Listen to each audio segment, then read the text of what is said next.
Dan demikianlah zaman Allah Jalla Jalaluhu, di antara kebaikan, keimanan, ketakwaan, tauhid kepada Allah, apabila tauhid ini bersemi di dalam diri kita, maka tauhid ini akan senantiasa mengarahkan kita semuanya untuk senantiasa berjalan di atas kebaikan, di atas perintah Allah Subhanahu wa taala dan menjauhi larangan Allah Subhanahu wa taala.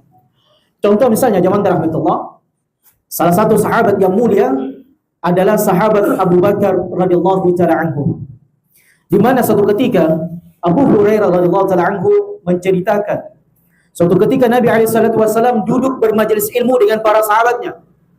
Maka kemudian Nabi SAW berkata, "Man asbaha minkum al-yawma sha'ima."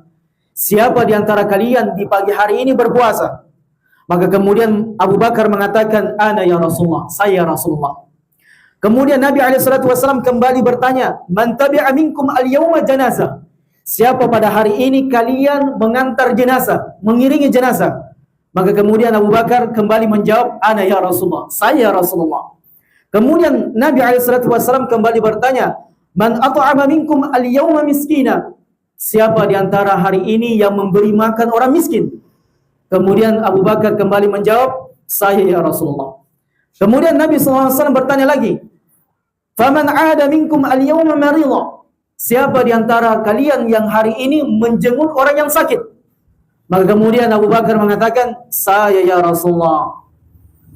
Nabi SAW kemudian mengatakan, "Man yatama'na fi amri'in illa dakhala al-jannah." Siapa yang bisa mengumpulkan amalan ini pada diri seseorang, maka dia akan masuk ke dalam surga Allah Subhanahu wa taala. Maka demikianlah hanya zaman rahmatullah, orang yang senantiasa di dalam dirinya mengejar negeri akhirat, orientasinya negeri akhirat, maka tidak ada jalan kebaikan melainkan dia ada di situ. Tidaklah kita mendapatkan solat 5 waktu ditegakkan kecuali mereka ada di situ.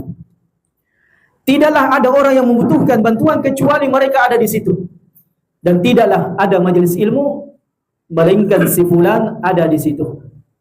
Jadi kalau kita ingin melihat barometer betapa baiknya tauhid yang kita miliki atau tidak, baik buruknya tauhid yang kita miliki di dalam diri kita, maka lihat diri kita dengan kebaikan.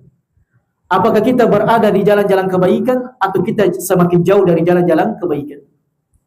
Maka kalau kita sering berada di jalan kebaikan, ya kadang kita lihat ikhwah, ada majelis ilmu, dia sering. Satu tempat yang lainnya ada yang sering. Masya Allah, dia tidak pernah absen.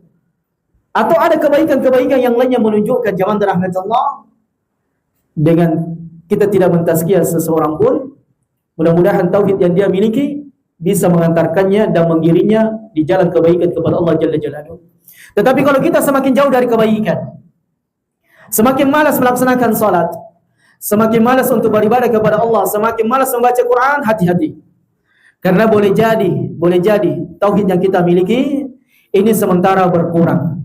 Tidak ada gairah untuk melakukan kebaikan, maka warning buat kita semuanya, jangan sampai kita sementara sakit, namun kita tidak merasakan kita sementara sakit.